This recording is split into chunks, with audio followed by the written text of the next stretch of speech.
This is the Wheel of Time Spoilers podcast.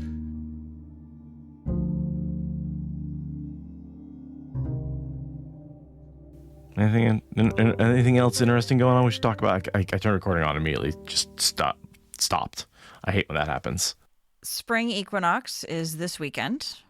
That's cool. I've been definitely feeling more spring. I mean, spring mania has kind of been going for a while, but I can feel my interest and energy levels going up with the smell of the plants. The buzzards are back and swallows are back. I saw violet green swallows today. Watching, like, just drinking my coffee and just looking at the window, wondering when they were going to show up, and suddenly I see that very distinctive flash of violet green on the back and bright white on the belly, and they have this very distinct way of flying in a group, and it's like, oh my god, they're back! They're back! So yeah, spring is really happening. I was in the sewing room all weekend, making myself projects that had been sitting around for a while. So the sun is coming back. The energy levels are coming up. Also, our war fever is going up as a country. We're just firing off wars right and left. Cuba doesn't have power. It's a mixed bag right now. I'm really trying to focus on making things with my hands and looking at gardening and just really trying to I touch grass, but not just touch grass, touch like material things that I can use to make my life better and cheaper and less dependent on global systems. It's grounding to eat beans and rice and make your own clothes. I have been mostly focused on my health lately. My free time has really been working on that. I'm trying to think if I've done anything interesting over the last couple of weeks. Not really. Health stuff is, it can be quite all-consuming. It really can be. Oh, I know. I should talk about my trip. I went to a cabin with some friends this weekend and went snowshoeing. And we got just lucky enough to hit a little bit of snow on Mount Hood right when we were about to go up. The snowshoes were completely unnecessary. It was just hiking. It was just hiking in the snow. We ended up taking them off because they weighed a lot and they just make it harder. If you're in powder, fine, but we were not on powder. There wasn't enough snow. Not on the trail anyway. It was all the snow there was back down. But got beautiful views. Really enjoyed being out in the winter. Fresh air. Stayed in a cabin for 2 nights with some friends where it was nice to have friends where they praised their partner rather than complaining about them. That is always nice to be around and be part of. And I got to sit around and talk about like rational things. I've just so much of what I talk about at work is just I don't agree with a lot of the things that my opinions of my coworkers, right? Like just based on demographics, like I'm in a demographic and I don't agree with the opinions, which makes it very difficult to talk to my coworkers sometimes. So every once in a while it's nice to be in a place where I can actually, besides this podcast, express my opinions about things in a way that's not going to get me in trouble or fired. That's nice. But yeah, so I just had a great weekend at that. And then, just sort of, like I said, been a little sick lately. So I've been trying to take care of that, figure out what's going on with that. Nothing too significant, I don't think, but it's been going on for a while now. So I'm looking into it. Yeah. All consuming. Yeah. It's still a problem. But other than that, yeah, looking forward to, these are fun chapters. There's a few things in here. I mean, Galad's letter from Verin. Yeah, there's definitely some exclamation points in the margins of my notes, for sure. Not as exciting as the last couple of episodes, but it's fine. There's still necessary conclusions getting checked off, and that is still satisfying, even if it's a little less exciting than the forging and initiation of Alliandre. Yeah. But less actiony, right? And so in that way, I feel like we are better equipped to talk about it. Because last one, it was great stuff and fun to read, but what was an hour-long episode, right? Because we're like, cool, look at the battle. Whee! Yeah, no, for sure. We'll probably last longer than an hour for today. We do still have 2 chapters to do today. It is still a doubleheader. Definitely doubleheader. So, you want to spill the tea? Just some tea. Oh, some tea. Okay. Which is, I love the tea, because I don't think that the concept of spilling tea, right? And like, which basically means gossiping. I don't know if was that not a thing when Jordan was writing these books? It comes from Black culture, but I I mean, that's internet slang. Right. Right? Right. And this is, well, yeah. But I feel like Jordan, Aes Sedai gossiping over tea. Yeah, I kind of assumed that it was like something that came out of like RuPaul's Drag Race or something in terms of it breaking containment into, the culture that we know, which I don't see Jordan as overlapping with a whole lot. I don't really know, but... So the phrase comes, I'm just reading off the internet, spill the tea, capital T, where T stands for truth. This was introduced by the famous African-American drag queen Lady Chabliss in the 1994 book Midnight in the Garden of Good and Evil. Now, a Lady Chabliss, who is openly transgender, stated, "The fact that I am a beautiful woman is clear, but the fact that I have a penis, well, that's my tea. That's my truth." Oh, interesting. It was a black trans drag queen. Yeah, that makes sense. That tracks. It did not reach mainstream culture until approximately 2018, largely due to RuPaul's Drag Race and drag culture as a whole. Oh, it does enter the larger mainstream through RuPaul. Yes. Okay. Yes. Shall we actually talk about the get past the title of some tea and maybe get into this chapter a little bit? And also, the tea has no reference to gossip in this case. It's about Galad awkwardly flirting with Berylane. It's like literally not even a gossip thing. Right. I guess you're right, because the next chapter is more... Well, I'm thinking of the Berylane, Fael, the tea about what Berylane actually did with Perrin and how that affects, like, and who has a crush on who, right? I guess that is actually true. There are layers to the tea. You should probably read us in. And cut that down to something that's actually listenable. The amount of minutes you people are not having to listen to of us being wrong. Congratulations. And these Ashaman, they are free of the taint? Galad asked as he and Perrin Abara picked their way through the aftermath of the battle. They do, Perrin said, and I've a mind to trust them. Why would they lie? Galad raised an eyebrow. Insanity? Perrin nodded at that.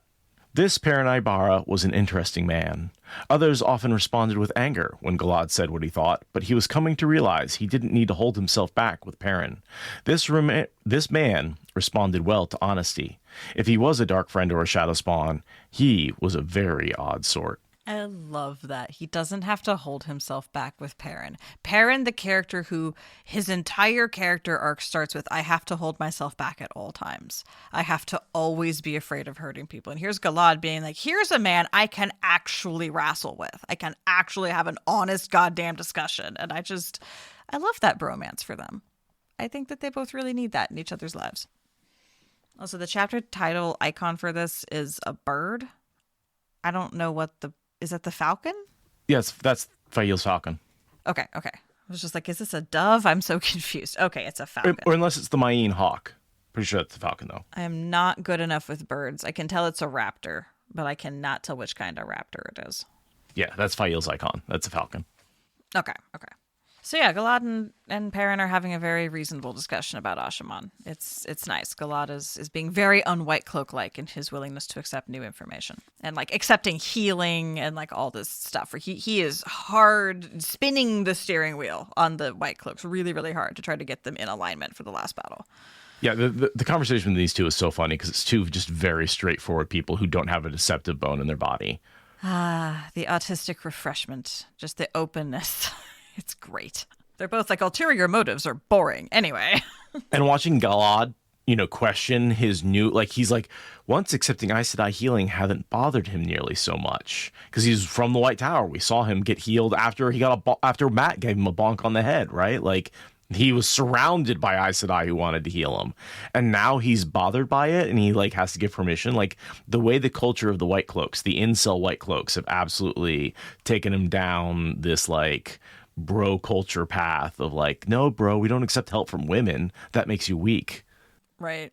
Yeah, totally. It's gay. they say to the fraternity of swordsmen, okay. It's gay to survive, dude. What? Yeah, basically, you cooked my life. Yeah. But I mean, Galad is still oscillating in a way that most White Cloaks can't, right? Sure. He's uncomfortable with it, but he's willing to make the concession. He's very Matt-like in his concession with healing. It's like, I'll do it for life-saving stuff, and I will encourage my men to do it if they are wavering, or, give consent for them if they are clearly too far gone to give consent. Like, it's very Matt-like, really. It kind of feels like because of the whole, well, you don't know what kind of price you're going to have to pay with the Aes Sedai. I mean, just based on my own personal recent experiences, feels very much like the American healthcare system, where it's like, yeah, you could go get healing. You don't know what it's going to cost you until much, much later. And what feels like a minor wound may cost you your whole life, and what feels like a life-saving treatment may be $100. Yeah. And you don't know till after you go and you get home and the Aes Sedai sends you that bill. Yeah. That analogy works too well. And suddenly I'm like, oh yeah, no, I get why they don't want to be healed all the time. I understand the Don't reluctance. call me an ambulance. No. Wait, how much is this test going to cost? Maybe I can just sleep it off. I'll be fine. Yeah. And then we get a sort of compare and contrast with Galad dealing with, not even a compare and contrast, but just two different options for what the White Cloaks can experience, as exemplified by two soldiers whose names I assume come from that list of fans of the Wheel of Time. We get the dead one is Ranan Cinna, and then they find one that's alive that's named Jerum Nus. And it's really Galad getting to see the two paths, right? He has a fork in the path.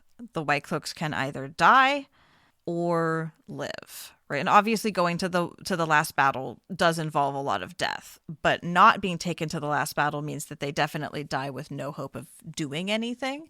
And that's kind of what these two different White Cloaks are showing him, is like, you can either be dead in a ditch in Altara. And what's the difference? Perrin's help. Yeah. Or with Perrin's help, if you accept Perrin's help, if you scream and scream and scream until only Wolf Boy's ears can hear you, and then he comes and saves you and gives you an Aes Sedai's healing so that way it's possible for you to fight another day, well, now you can have some honor. Now you can participate in the last battle. Now you can actually do something that feels meaningful with your weird incel militia.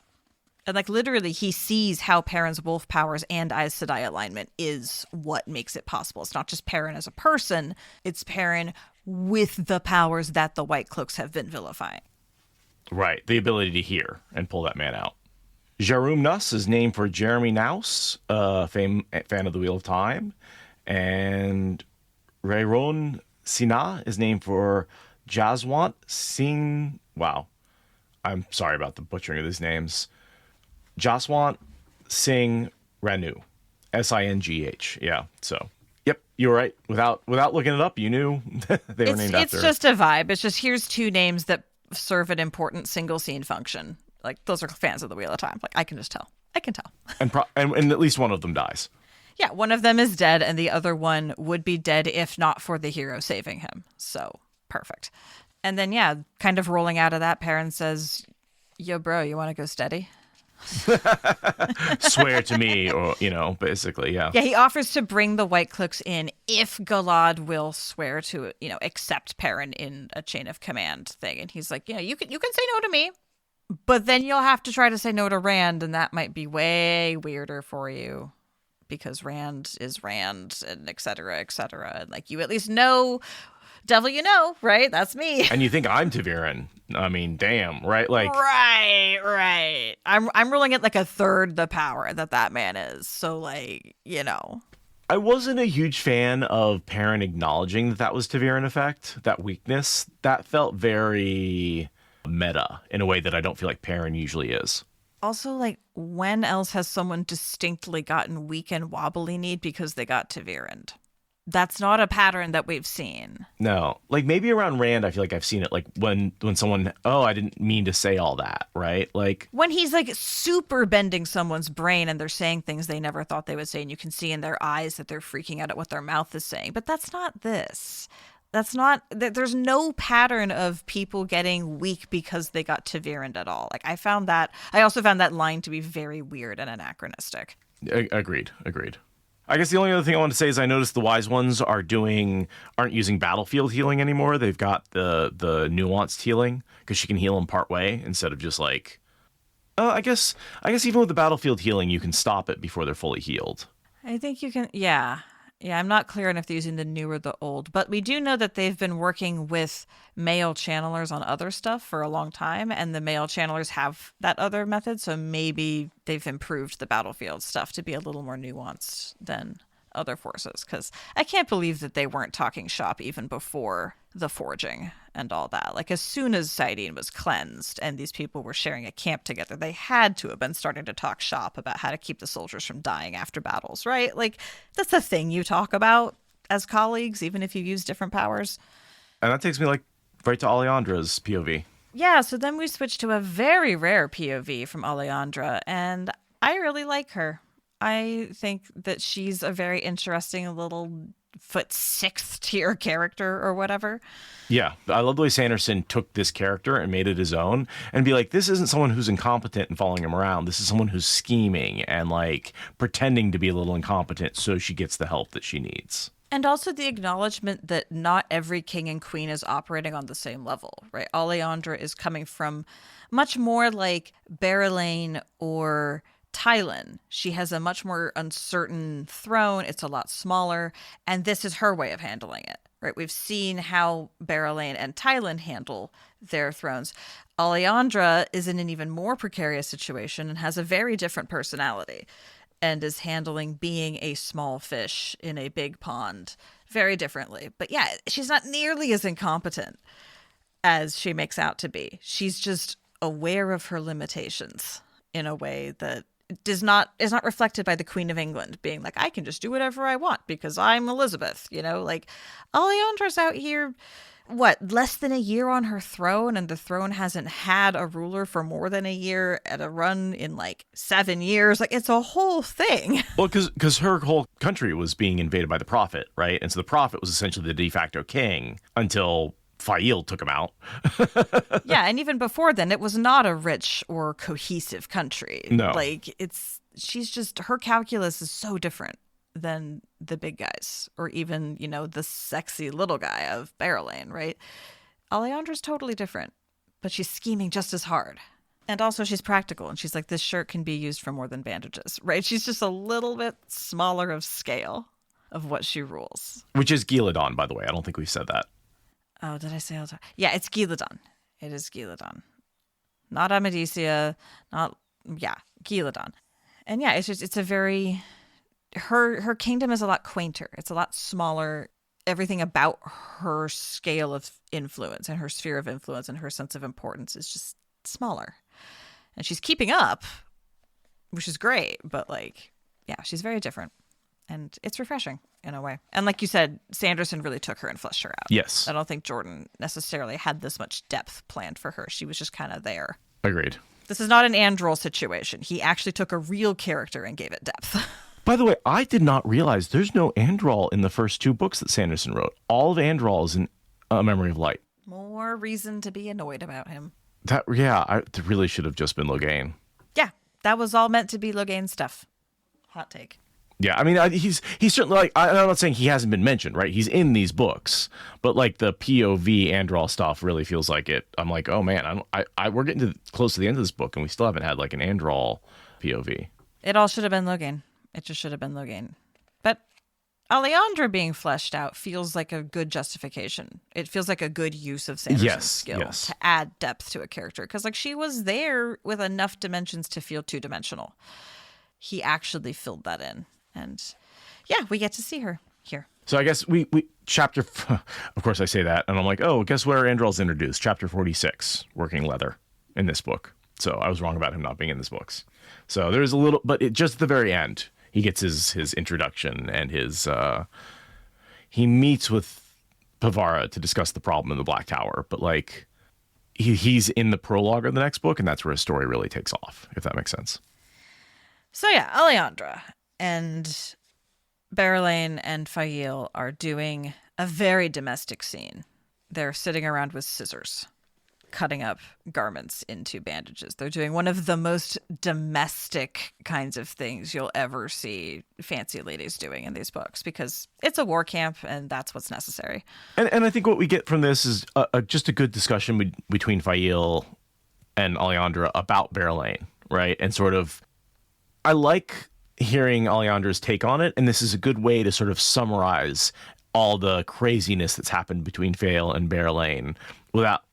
It's a bit of a recap chapter where she's just like, so yeah, this is why Verin was acting the way she is. This is how she's going to act, and this is how I perceive it. Yeah, it's a recap, but from a different perspective, so it feels fresh. Which is the right way to do it. Right, this is what it looks like from the outside, but also from someone who's astute enough to be making all the correct reads. And then I just love the hypocriticalness of Beryl being like, love has no place, and then just getting her fucking eye yanked by Galad. And being like, love has no... What was I saying? Maybe he was born with it. Maybe it's Verin. Maybe it's channeling. Ooh, that actually has the right rhythm. Maybe he was born with it. Maybe it's channeling. But yeah, no, it is very funny. But I think it's really interesting how only from Alliandre are we going to get the insight that Berylane is putting up more of a fight and more of a resistance than she actually feels. Because Berylane would never think about that in her POVs. It's too much of like a subconscious automatic thing.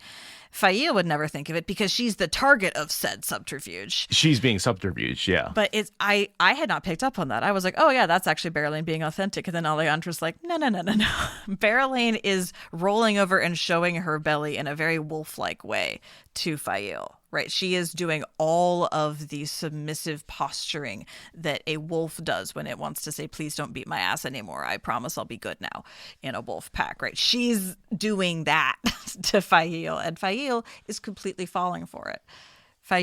It's the correct read. Faile needs to see her enemy beaten.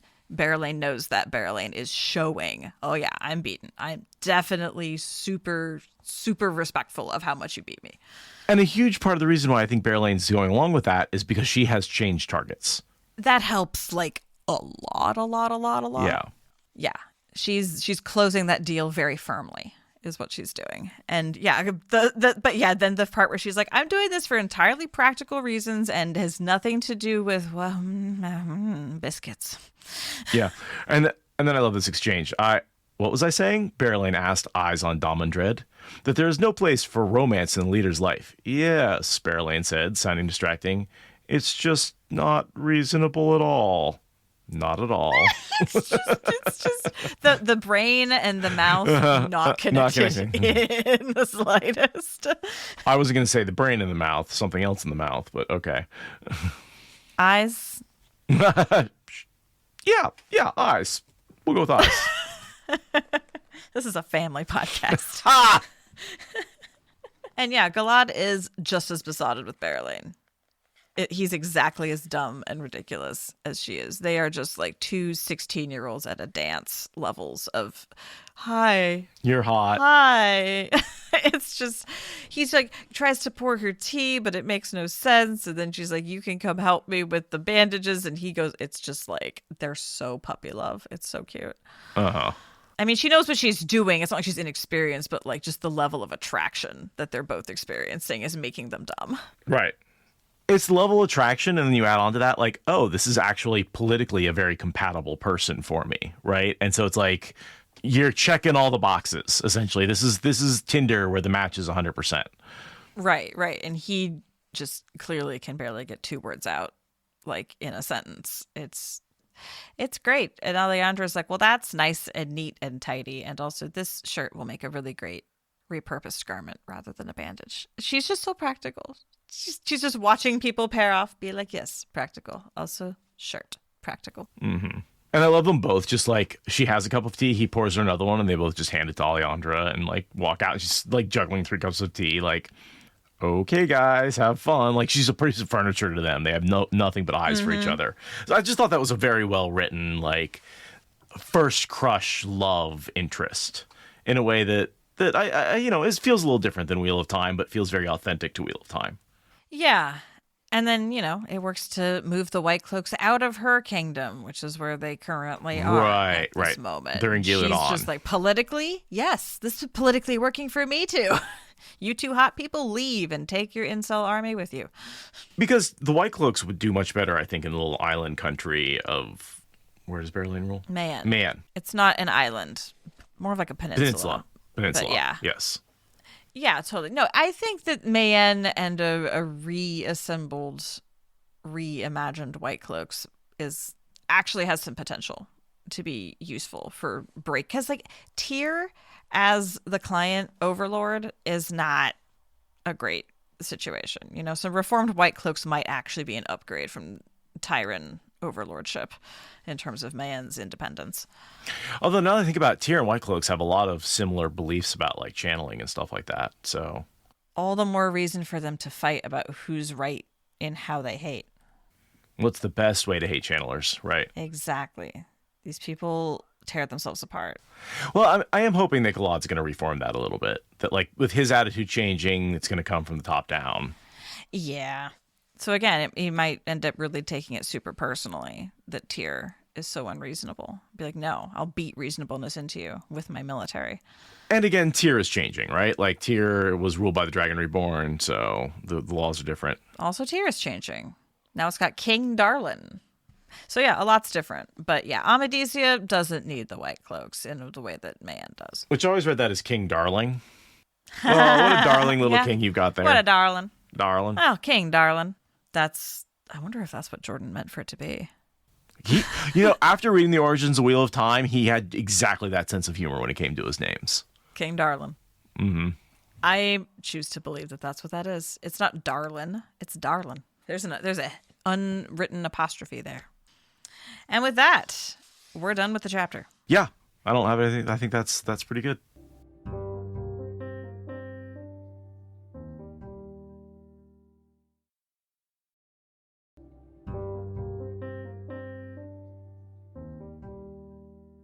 So we go over to chapter 44, a backhanded request, with the symbol being the blacksmith's puzzle thingamajiggy.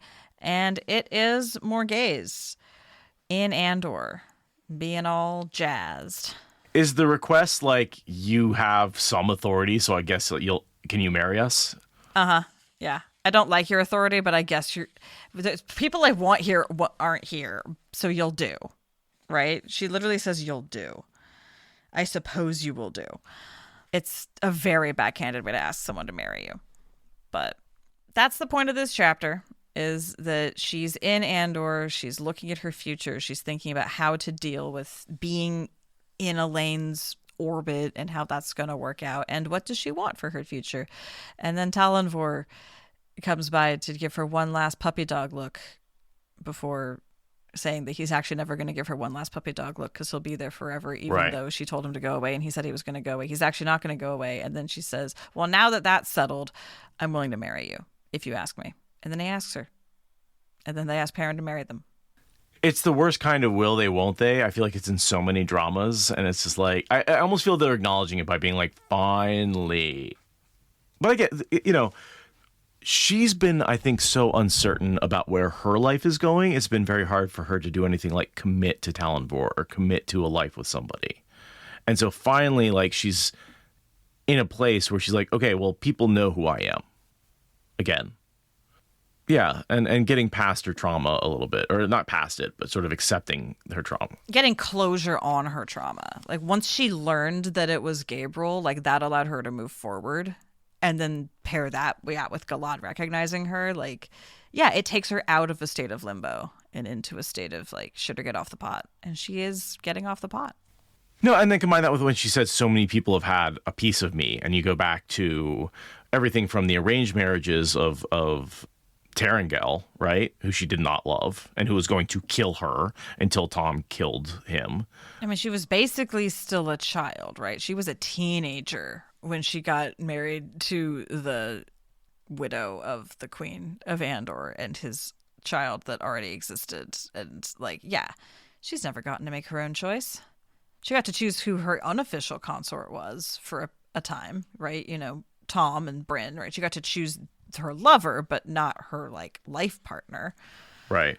And then Gabriel came along and mind fucked her. And then she got captured by the White Cloaks and got raped there. And yeah, I mean, her life has just been rough when it comes to the men. Yeah. And so then, committing when you don't know what kind of demand is going to be made of you next.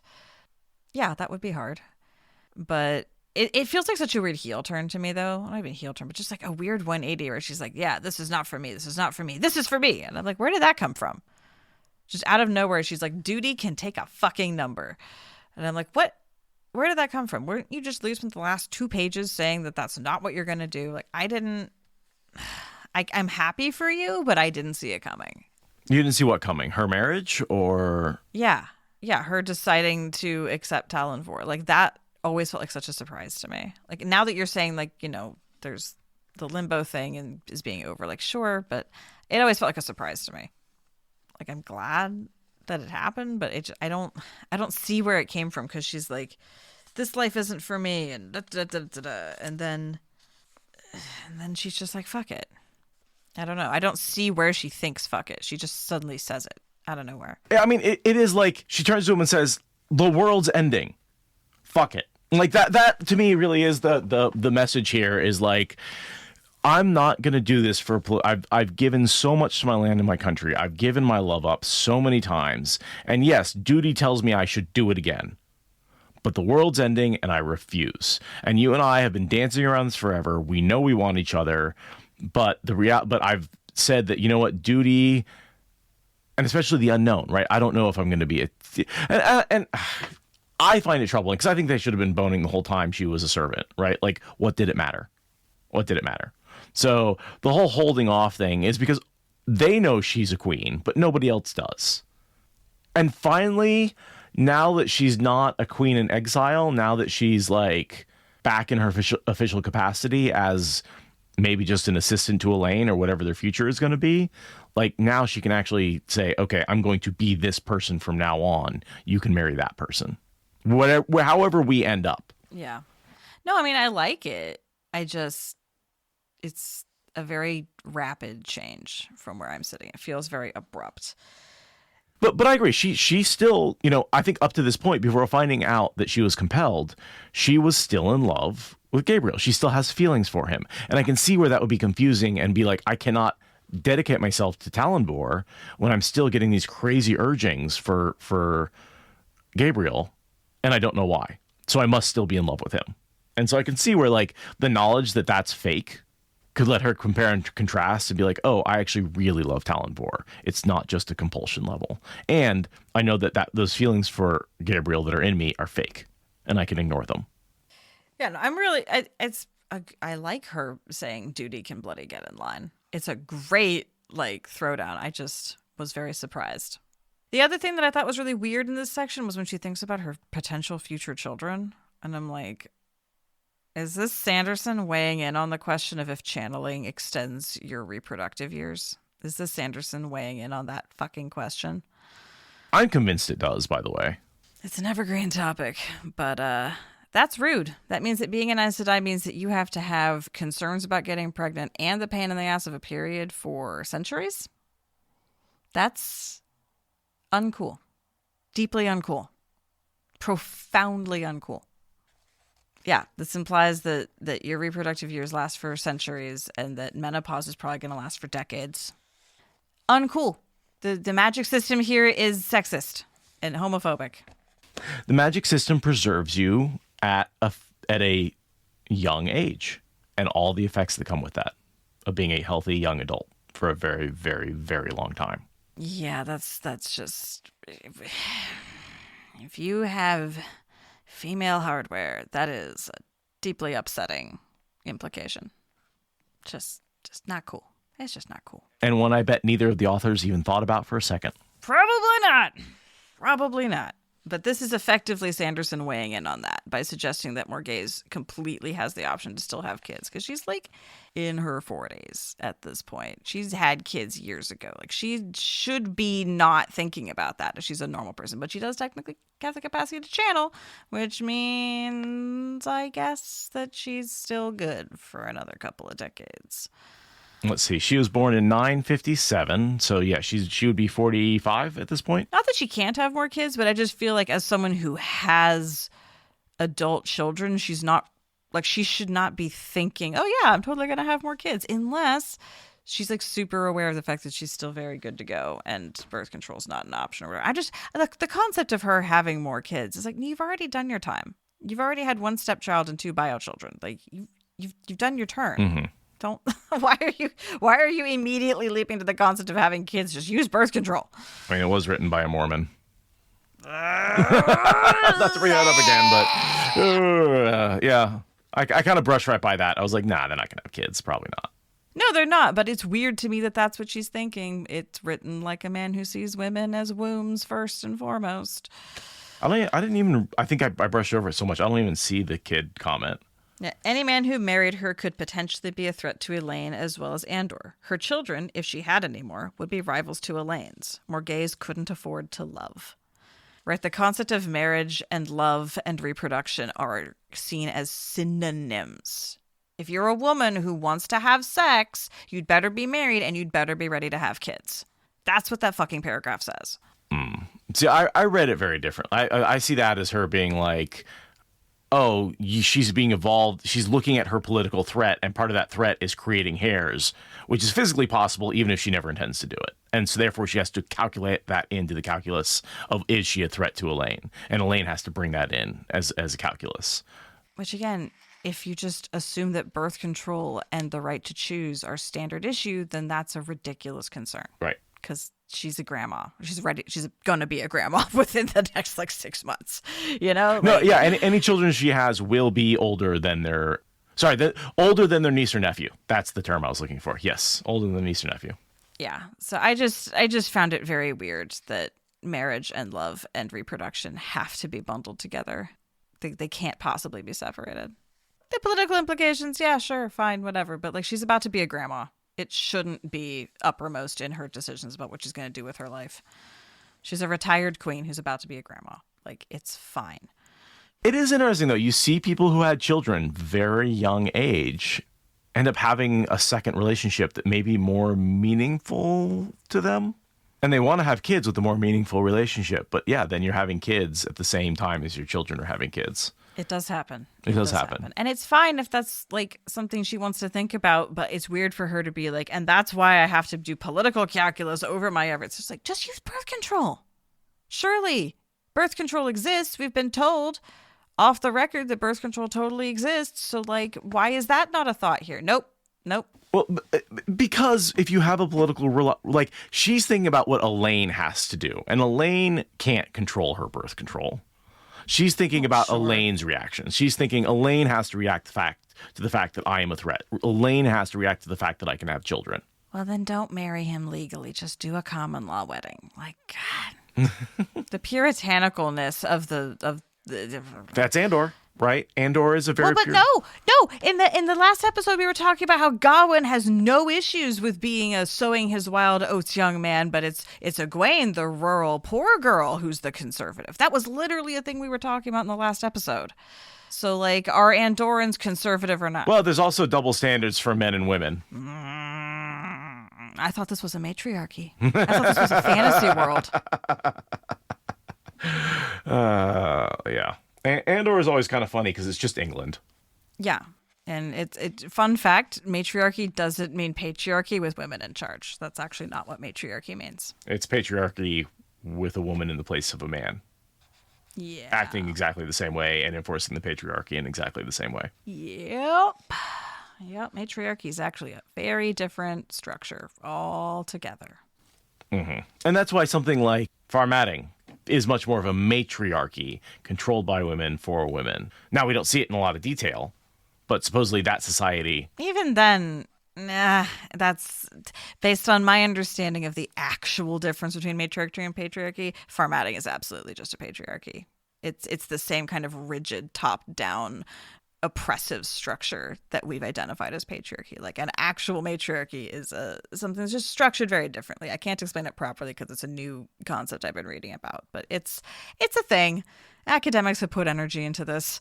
And I think with Jordan, he was trying to write a matriarchy, but he didn't know what that would be, so he wrote a patriarchy with women in charge. Exactly. He didn't bother to wonder what a matriarchy actually is. He just assumed that if you swap out the genitals that are sitting on the throne, everything's different. Nope. No, actually. And I feel like that's something that hasn't been written about either. He had, that's new at that time, certainly when he's writing these books. That research is new. Maybe. I don't know, but probably not, given that a lot of matriarchies existed in history across time. I believe they existed, but I also believe that as a Western culture, we weren't doing any research or writing on them. But some of them literally existed here. in the United States. We stole some of their concepts to write things like the Declaration of Independence and the hierarchy of needs pyramid. Like, those are concepts stolen from indigenous people here in North America. Like, technically, I think the research kind of existed had that been a rabbit hole he wanted to go down. He just didn't want to go down it. He wanted to read about stripes and dresses and blacksmithing hammers, which, you know, followed the dopamine. I get it. But I just wouldn't be surprised if that research technically existed. Anyway, I'm way off on a tangent. Let's get back to this weird-ass wedding.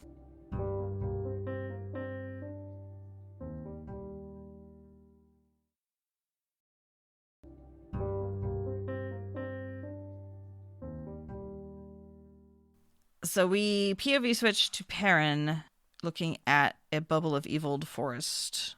We've got Kevlin Tor, who's definitely a fan of the Wheel of Time because he's just some random guy. Probably named Kevin. I would assume so. And Tor being his last name, like that has to be a reference to Tor books. One would assume, yeah. Well, let me do a quick Google. It is not. He is named after Kevin Orr, a fan of the Wheel of Time. Okay. So the Tor appears to be just a coincidence. Tor is a good word. It shows up in real and fantasy and publishing contexts. It's a good set of words, syllables, good set of syllables. So we get a mention about how Niald hadn't been able to figure out exactly how to replicate the Alliandre experience, but he does now have quite the production of regular power wrought weapons with increasingly refined edges coming out. Ye'll have priority, and things are chugging along nicely in terms of preparing for the last battle. And I feel like we talked about that extensively in the last chapter about how you can't reproduce Mahalanar. It's a special weapon. It has the spirit of Hopper in it. Is how I'm thinking about it. Is whatever part of Hopper was in Perrin and survived in Perrin, I think is in the hammer. And they get the last group of non-combatants out, which is cool. He's sending a messenger off to Elaine. Right? We're really transitioning to just a military force, just the core of who he's going to be taking into what's up. And then we get this callback to the quartermaster, Bavin. He's like, hey, I think I figured out that Bavin is not super honest. And Fael's like, oh, honey. Yeah, I'll keep an eye on that. And like, we know, because that was what, earlier this book or even last book? I think so. That Fael had that whole interaction about keeping a guy who's honest enough on payroll. They're like, he's good at his job, but not good enough, so you don't want to replace him, but like he is stealing a little too much, and so she had to like crack down on him, but just a little bit. He's competent at the job as long as he knows she's watching, and Perrin is good at a lot of things, but figuring that out. And that was chapter 16 and 17 where she confronted him, way back early in this book. But yeah, that's that. It's that like, stop telling me what to do when I'm already doing it, right? Like I've took care of this like ages ago. You don't need to, you're fine. But it's also cute being like, oh, you finally noticed? Aw. Like she's just patting him on the head. Like, go back and do what you need to be doing. And then we have this fun discussion where she talks about why her and Berylane have properly resolved the issue. And it's because ultimately the falcon is better at hunting the hawk, which I'm not sure if that's actually how those birds interact in the wild. But it makes Fael sound cool, so I'm not mad about it. Yeah, I actually don't know if the falcons hunt hawks. I mean, I know that I do know that some raptors will attack other birds. Maybe they like steal each other's prey, like wolves and wolverines, or eagles and ravens. Because what I'm reading is that hawks do better in maneuverability situations like forests, whereas falcons are better at like open plains and swooping down and attacking. Yeah, I don't feel like her analogy fully holds up. I'm like, do falcons attack hawks? Well, here we go. Falcons, with their speed and agility, are often preferred for hunting birds in flight. Hawks, particularly true hawks, are used for hunting ground game.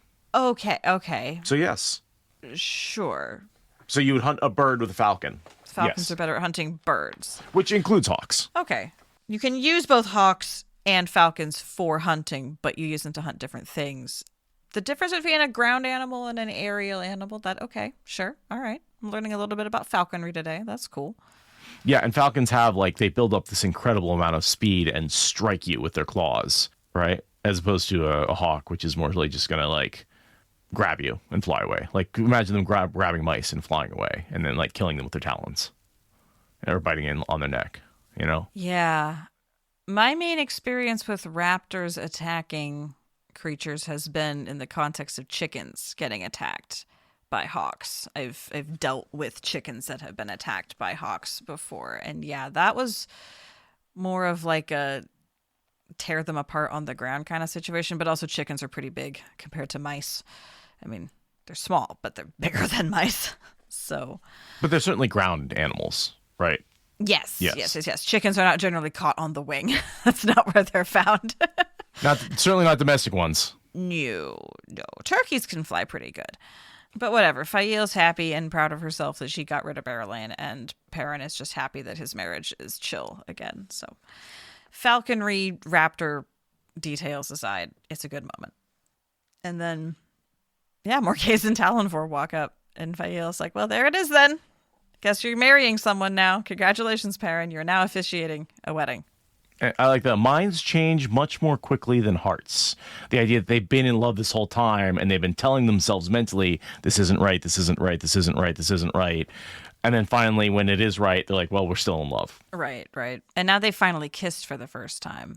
So, they're gonna start boning in like 5 minutes. And so we'd better marry them. And so what do you think about the difference between Perrin being like, all right, you two, time to get married, and Linny doing the same thing?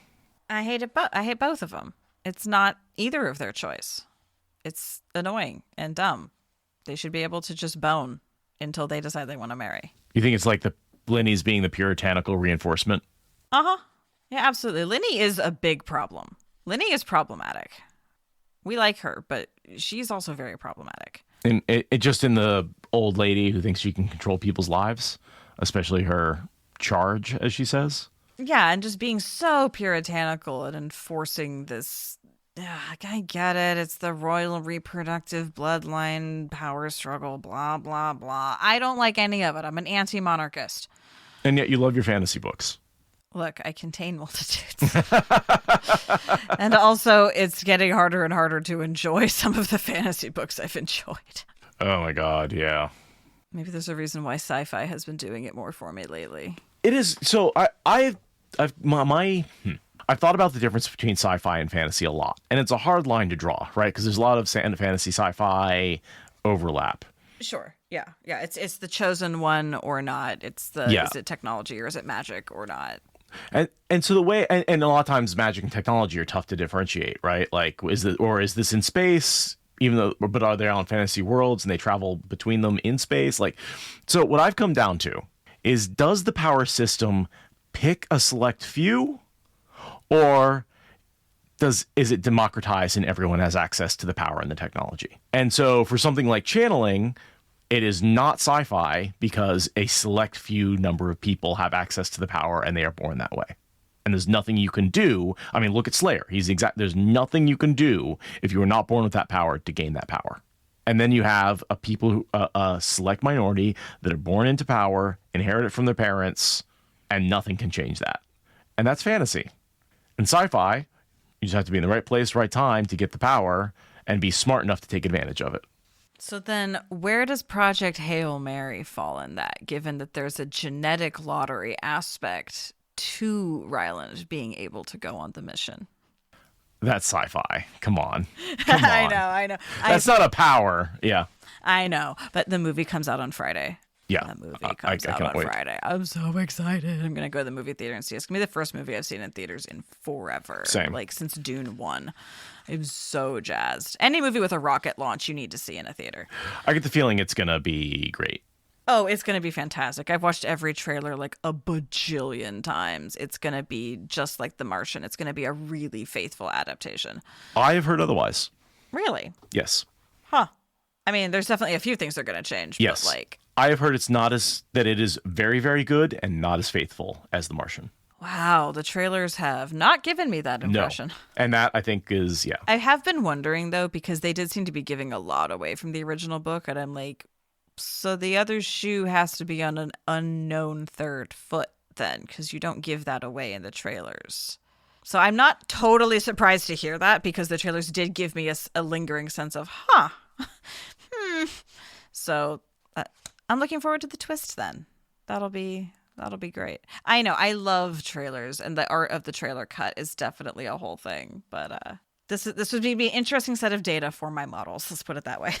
And when I say it doesn't stick as closely as The Martian, I mean, The Martian was almost beat for beat up until the last thing where he did his whole Iron Man thing. And even then he talked about it in the books. So there was nothing in the movie that wasn't in the books. So even just being slightly different or having some slightly different patterns. But yeah, I saw one review where she said, it's not quite as faithful as The Martian, but it is still very, very good. I'm super excited. It's going to be great. Ken goes to space and saves the world. Does that make Rocky his Barbie? He's his pet rock. That's insulting to Rocky to call him a pet. I know. But the size difference is the visual of it. Come on. I'm so excited. Yeah, no, Rocky, yeah. I love Rocky as a character. He's an engineer. Mm-hmm. Yeah, no, 2 engineers who are the accidental survivors of their mission to save things. Having a buddy science mission is great. I would say a scientist and an engineer. They make that distinction that they work really well together because sure, Ryland Grace is not the best engineer, but he's an amazing scientist. That's true. As a more artistically inclined person, I tend to conflagrate the two, but that's not how it works. As someone with an engineering degree, I do not conflagrate the two. I have a science degree, but I still lingered much more on the science communication side of things rather than on the building of science things. And the difference between theory and data collection and experimentation versus, okay, I need this thing to go over here this fast. Yeah, no, but still, it's the dynamic duo of the two of them is I've been that's been my re-listen book for the past few nights. I'm kind of listening to it, and I'm like, why am I listening to this? Oh, right, it's because the movie's coming out, and I want to get all psyched up about the movie again. I don't know when I'm going to see it, but I'm definitely seeing it while it's in theaters. Yes, agreed.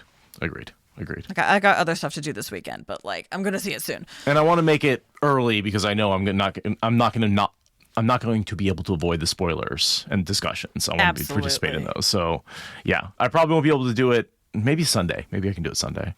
Yeah, I don't know. I have stuff to do this weekend, but I might need to just figure out how to make that happen because it's going to be so exciting. And yeah, I'm not going to want to stay out of the discussion and conversation about it. Anyway. There's one thing in this chapter that I feel like I really need to talk about because I've missed it every single time until this podcast. Galad was tucking something into his pocket. A small letter had appeared with a red seal. Ew. Where had he gotten that? Yes. He looked troubled, though his expression lightened as he arrived. I had never noticed that until this podcast either. That's a Verin letter. That's a letter from Verin. It came through the Camelin Gateway. It was delivered probably by an Aes Sedai. Who knows? It doesn't really matter who delivered it, right? Some eyes or ears, stable boy, something. Yeah. Has he opened that letter yet?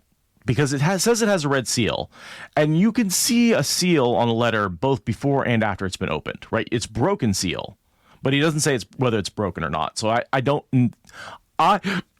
am moving forward with the assumption that he opened the letter and read it, and what is in it is what has disturbed him. That is why he's visually disturbed.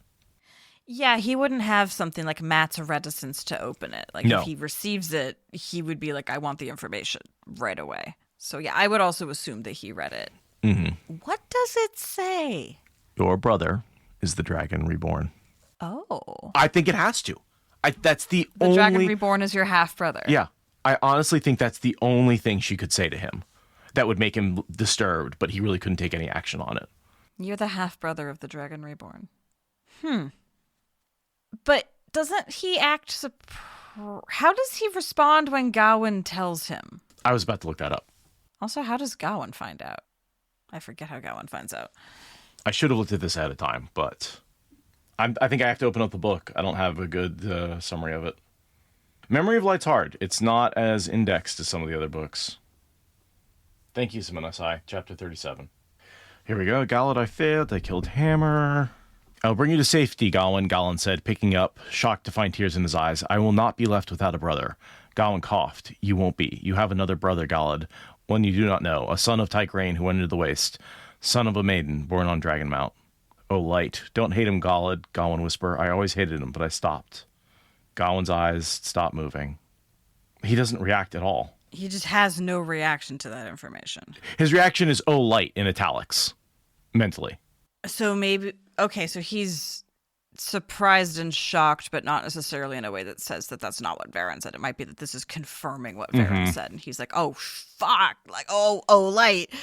It's real. That wasn't just a note sent to mess with my head from some anonymous person. This is real. Yeah, and he confirms it to Gawain in Chapter 19 of A Memory of Light. Rand al'Thor, his brother. The shock of Gawain's death had numbed Galad to the revelation. Revelation, implying that that's not what was in this letter. Yes. Because it wouldn't be a revelation if that was what he was disturbed by here. Right. And so then when he fights Galad, he knows, right, at that point. But that's because Gawain has told him. So that contradicts the fact, yeah. So that proves me wrong, basically. So what else could Verin have said in this letter? No fucking clue. No fucking clue. That was my only good theory as to what it could be. My thought was that it was going to be it could have been a backup for the Matt message, but clearly not. Not clearly not. God would have called that to Elaine without hesitation. And like, there's a giant, the 13 Depository, Linda has written a giant document, and we should put that in the notes. Of course she has. About these letters, the Verin's letters, where they come from, where they go. And her answer is there's no information about. Man, that could be so cool. This letter, right? We see the letter, but there's no internal information. Tisk tisk. You know, and it says that the seal's still on it, so it's probably not opened, but I disagree with that. Seals can be on it and broken. They can be opened. It doesn't say whether it's a broken seal or not. The way he's looking disturbed as he puts it into his pocket makes me think that he read the contents. Or maybe he's just disturbed that an Aes Sedai sent him a note. That's the only other thing, yeah, that it's from an Aes Sedai. That's the only other thing I can think of, is that he got because he knows it's a Verin letter. But, like, he would still read it because it's the last battle, and why would you not read the letter to see what it says? Like, being that kind of, no, I won't read it, is like, that's only for Matt and his silly stubbornness. So, I don't know. That's a frustrating red herring to have.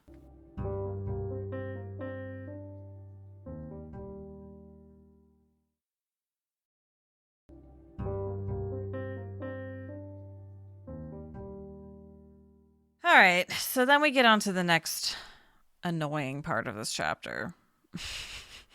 It's not annoying. It's okay. I like the wedding itself. The vows that they give each other are very sweet. The line, I swear that I love you, is adorable. I do not like parents saying, I'll give you a Two Rivers wedding, and then he does absolutely fuck all to give them a Two Rivers wedding. He doesn't say anything other than, well, you're married. And I'm like, sir, we saw your wedding in the Two Rivers. I know that you know there's more ceremony to it than that in the Two Rivers. What the hell was that? Which I'm guessing is more or less what Fael was thinking also. But Morghese and Talonvor, their vows, really sweet. And truly, the line, I swear that I love you, is just like... Yeah, oof. It's really sweet. Oof. I definitely reference these vows when writing my own vows. Like, I looked up every wedding in the Wheel of Time, and this is one of the weddings that I was looking at. And I'm trying to think if I actually stole any of these lines. Yeah, I absolutely. I swear that I love you, and before the light, I swear that I'll never, never leave you. I think I pulled that line and altered it. Took out before the light. Yeah, no, it was fun. I used a lot of the weddings and ceremonies from fantasy books to write my vows, and just pulled various lines and bits and pieces and altered them. Yeah, and this is definitely one of the ones I was pulling from. Sweet. So it's a very sweet. It's a very sweet wedding. Yeah, no, absolutely, and yeah, I was not dry-eyed during your wedding either. Yeah, I fell in love with you for the way you treated those around you. I think I stole that line. Mm-hmm. Yeah, that sounds right. Even when you didn't know me from anyone else, right? I think you treated me with kindness and respect. You treated all your, like, I again, it's not word for word, but I took phrases, I took ideas, I took bits and pieces from all these things and put them together, because it's just, they're well-written, fun vows, and like that's where I want them. My wedding had a lot of Wheel of Time nods to it, but not necessarily references. No, you saved that for my best man speech. That Yes, was when I was, that just was- like, explicitly I'm quoting from Wheel of Time now. That was the best place for it. Yeah, definitely. Well, I was allowed to do that. It didn't make it weird if I was doing it. Well, and that explains why I told you when we started recording, I was thinking about our wedding and how you did such a great best man speech for me. And this is why. I was like, why was I thinking about that? Because we read this chapter that's all about the wedding, and I used this in the wedding. So, okay, that's why my brain was thinking about it. But yeah, absolutely. Yeah. Yeah, no, that's fantastic. And yeah, my only problem with it is just that Perrin's like, I'll give you a Two Rivers wedding. Okay, you're married now. Off with you. I'm like, I'm pretty sure that a Two Rivers wedding had more ceremony than that. Did you ever go to a Two Rivers wedding? Like, I assume the mayor did it, and it probably had a lot more formality than that. Like, I can't see Bran being that dismissive. Oh, right, exactly. I was reading this along, like, oh wow, did I miss some Two Rivers marriage stuff? And I was like, no, Perrin just literally belly flopped the entire concept of what he just said he would do. And Fael's standing there like, sir, what? Yeah, I like her. You'll have to get better at that. They said they wanted it simple. Everyone says that, but you have to have Yeah. simple still means formal.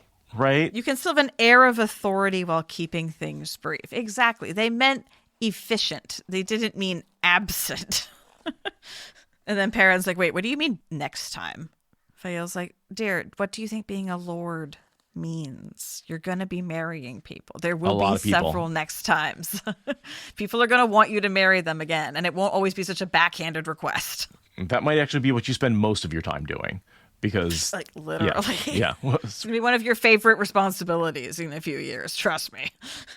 So we get a little summary of everyone. He's got 70,000 soldiers, farmers, craftsmen, Aiel, White Cloaks, refugees, with everybody all together. Oh, and this other line where Fael's like, "We got to bust out the wine," and Perrin's like, "Why?" She's like, "Oh, well, you can skimp on ceremony, not on the party after. No. A wedding feast needs to be all out, otherwise the wedding is not properly consummated in the eyes of the community. The community needs to have a fucking rager.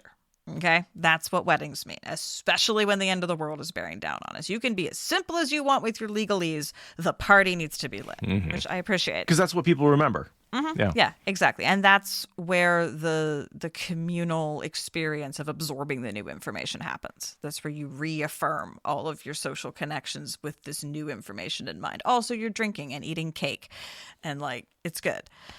And that brings me to Matt.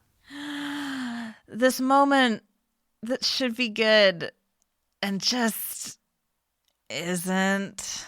It's so steeped in fan service that it becomes inauthentic. We've got an easing the badger. We've got a fourth wall breaking line about nostalgia. I want this to be good. This is supposed to be a reunion scene. And instead, it's so fan servicey. It feels saccharine. Mm-hmm. It doesn't feel like how they would actually interact. Not at all. The bear hug, I believe. The bear hug, I completely believe. The rest of it, I don't believe. And it's I wanted all three boys to. I think that was one of the biggest things that people were really regretted about these books. And then, I do like the line, it seems like it's been forever, Matt. And Matt says, a lifetime, maybe two, I lose count. I thought that was clever. That is a good line. Both for us as the audience and for Matt with all the lifetimes stuffed in his head. That kind of reminds me of the Buffy musical, which there's a line in the beginning where they're all freaking out because there's a new bad guy. And she's like, hey, it's all right. Don't worry about it. I've died twice. Worst case scenario.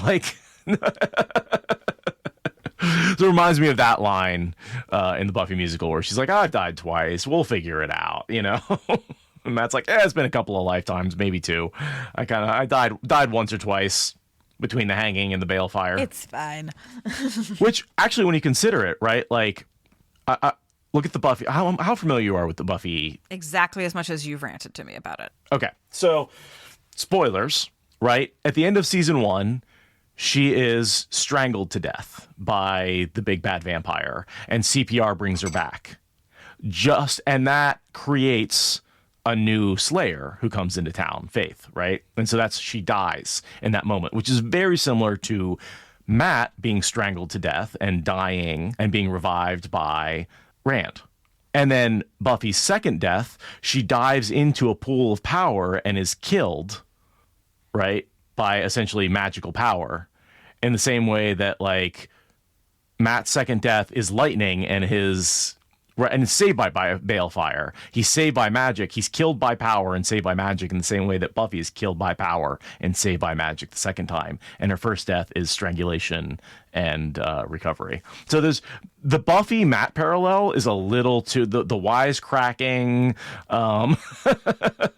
They both carry big sticks and whack people with them. I was gonna say, what's her weapon of choice? She's a big stick. A stake.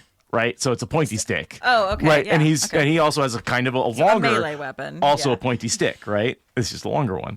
All right, new headcanon. Buffy is Matt reincarnated. Works for me. Yeah, but anyway. So Matt basically says we need to do a reunion.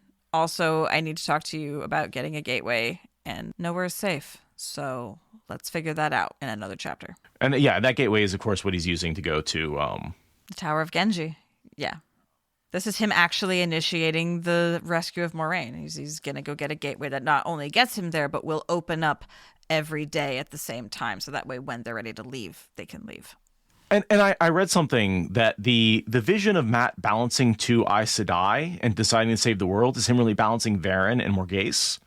Right, and the idea he had in order to save and Moraine or Morghese? Moraine. I apologize. Okay, yes. Verin and Moraine. Verin and Moraine. Right, that he had this idea that he could have opened Verin's letter, but then he wouldn't have been able to save Morghese. Moraine, Jesus fucking Christ. And then if he saved Moraine, he wouldn't have been able to. He can't save Camelin, and so you have to sacrifice Camelin to get Moraine. And that saves the world, and that the sacrifice and like the future of the world depends on his choice here. Or he could have just not been stubborn and accepted opening Verin's letter. Yes, there's that. You're telling me that we had to sacrifice a whole city for a single man's pride? We sacrifice a lot more of that for a man's pride in this series. I don't like it. There were better reasons for all those people to die than Matt being a stubborn little bitch. There are 4 letters, by the way, right? So we know about Matt's, right? Rand gets one. We've seen him with it. We've seen Galad's, and Alana has one as well. Don't know what the one to Alana. Maybe it has something to do with her disappearance and her fleeing. It has to have something to do with her disappearance. Like it's found in the aftermath of her disappearing. It's related to that, though who can say how? We came up with several theories back when it happened.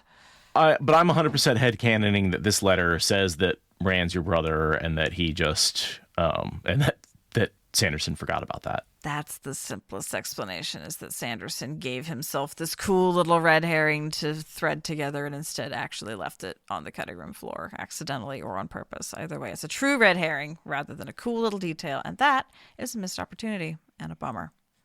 Alas.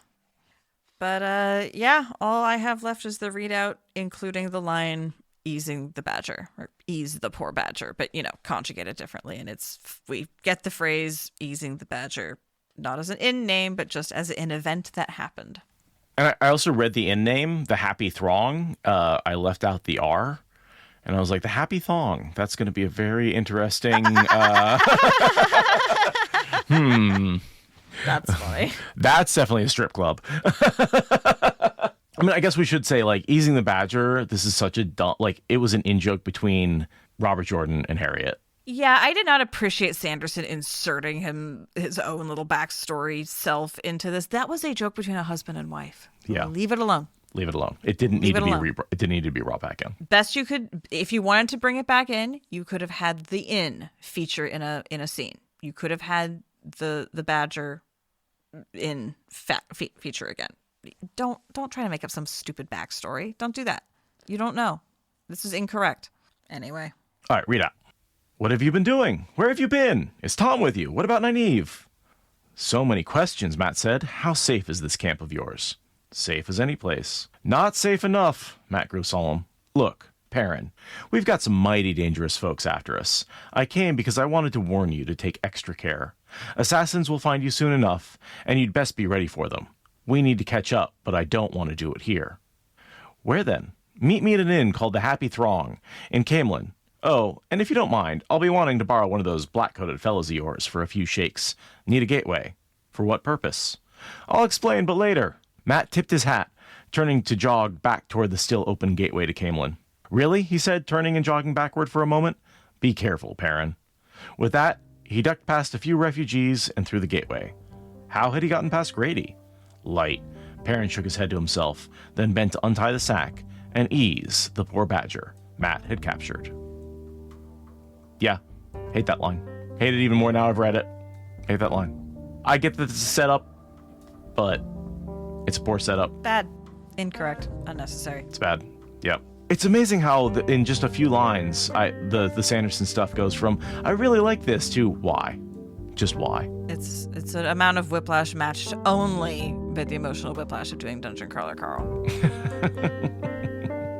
Which you should go listen to. Yeah. Go listen to us talk about Dungeon Crawler Carl. We're having a lot of fun with it. Yeah. Yeah, the published episodes are still working on book 1, but we are recording our way into book 2. So get on it. The cool kids are still not aware that we're doing it. It's just the very, very rarefied cool kids at this point. It's very small. You can still get in on the ground floor. All right, turn this damn recording off. Let's get out of here.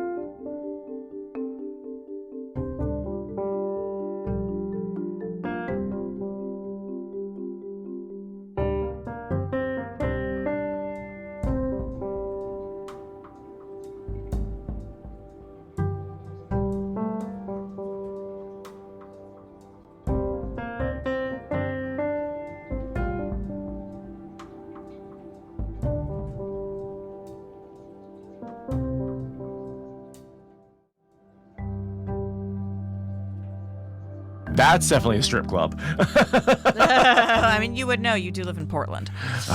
I have never been to a strip club in my life. Well, you live in the city with the highest density of strip clubs in the country, so... Is that still true? That was true when I moved here, but I bet that so many have closed because of the terrible economy. I bet that's not true anymore. I bet it's still true. But I don't know because I don't live in Portland. I've also never been to a strip club. Yeah, there's a couple of strip clubs I know about, but I remember when I moved here, I saw a bunch of them, and either I've become completely blind to them or a bunch of them have shut down because I don't see them anymore. Entirely possible that I just don't see them when I drive by them. Or I live in a different part of the city and I'm not seeing them anymore either, right? Like, also possible, but... Yeah, you live in a gentrified part of town, so it might just not be on your commute anymore. The whole town is a gentrified part of town. Yeah, you're not wrong. Sam and Nasai coming in with the facts in chat. Order it goes Portland, and then Tampa, New Orleans, Virginia Beach, Louisville, Kentucky, Vegas. Okay, now it's funny. I've lived in 2 of these places. I've lived in Portland and Virginia Beach, which is number 1 and number 4. That's and funny. Still have never been to one of these, to a strip club. I've tried the few times I tried to go on like people's bachelor parties, and the one we showed up to was either closed or, they didn't work out, right? So I don't know. And why would I go to a new place by myself? For sure, for sure. My mom used to go to strip clubs in the 80s, but that's because she was part of the band that was also playing there. Sure, totally. When she was on tour, it was like a thing where like the bands and the strippers would like be sharing the same like backstage space, like going through. This was up in Canada. It was a whole thing. But yeah, she told me a lot about strip clubs and what they were like as a working environment and what it was like to just see them in that context, not as a patron, but as part of the hired entertainment. And that's the closest I've ever gotten to a strip club. I mean, I've literally walked by them, but right, physically, knowing what it's like yes, inside. Yes. It's my mom working in them as a musician in the 80s. It's very much not what strip clubs are like now. Or maybe it is. I don't know. Yeah. It's not like I'm against going to a strip club. It's just like the idea of walking into a strip club by myself for the first time is so foreign to me. It has to be a group experience to make it possible. I completely agree. Yeah. And it's just like, and I haven't been in the right group at the right time. Like I said, the few times I've tried to go have been like the night as like somebody's bachelor party. They wanted to go to a strip club, but by the time they got their shit together and went, the only strip club in the rural town we were in was closed. So it's one of those things that I kind of got to adult age and went, at what point in my life was I supposed to go to a strip club? Like, I missed that somehow, you know? Well, they are a mixed bag, from what I hear. But it makes my wife happy. She's like, she likes that I've never been. And she's like, I'm glad you don't know. It is a little endearing, for sure. And she's had exes where it was like something they did. Oh, sweet. So you come with, it's like inverse baggage. You come with like anti-baggage. Right. And it's like, I feel like I should go at some point just to be like, yeah, I've been. I know what they're like. I figure at some point I'm gonna be in a group and it's gonna be like, we're all going to a strip club, and I'll be like, fine, cool. This is my opportunity. But like, I will not be taking steps to seek that out. It'll just happen, or it won't. Also, it just seems like a lot of money to spend. Well, that's just going anywhere anymore. Yeah. I guess back when strip clubs felt more expensive, when things felt cheap, I was like, I don't want to spend all that money on them. Like, I don't have that many ones. Sure. Dude, my straight ass would have the voice of Attenborough narrate the whole thing. Not like, it's not just a gay thing. I think that's this is a weird environment that I feel very odd. Yeah. Seeing like the mating habits of humans on display that much, it would be very hard to turn off my analytical brain and turn on my this is sexy brain. Mm-hmm. I 100% agree. Like as a me. Yeah.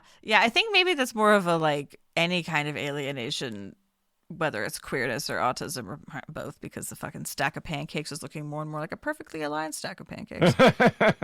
But yeah, making sense of commercial sexuality definitely would require the Attenborough filter. Right. Because, yeah, I've definitely figured out it's not that I'm gay. I just don't fit much of a male stereotype. And having worked with a bunch of male stereotypes, it's amazing how much that has solidified my identity. Whereas before I was like, yeah, I'm just as male as these other dudes. And now I work with them. I'm like, no, I'm not that male. I'm just not. Yeah. The autogender is great. Like, nah, I mask in ways that have gendered expectations built into them because that's effective for masking. But if you take the mask off and I just get to be home alone, like no. It's everything from just like the music. We'll be listening to the radio and I'll burst out singing, some song, and my wife will look at me and be like, only lesbians know that song, right? And I'm like, but it's one of my favorites. Yeah, no, not fitting those expectations without even trying. It's right. great. I'm just like completely unaware that like the things I like are just not at all. They just don't fit the masculine stereotype in the slightest. Yeah. It's almost like stereotypes are dumb and stupid and people that reinforce them are barking up imaginary trees. Just vibing is better because then you gravitate to your people and then you discover that your people are whoever they are and it's great. What? There's nothing wrong with performative masculinity. It's fine. Yeah, it's definitely not burning the world down at an ever accelerating pace. Do you want to talk about politics?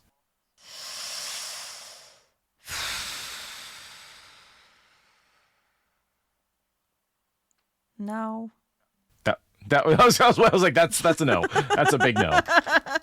That's a big no. I want to talk about Dungeon Crawler Carl. Can you read us out of this? Absolutely. I actually closed it already, so I got to open it back up so I can actually read this out. Well, then don't. We can just be done. It's fine. I should read this.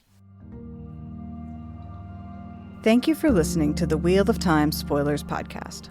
Please rate and review us on your podcast app, and consider supporting us on Patreon for ad-free episodes. What Spoilers is a production of Fox and Raven Media. For more podcasts from Fox and Raven Media, visit our website at foxandravenmedia.com.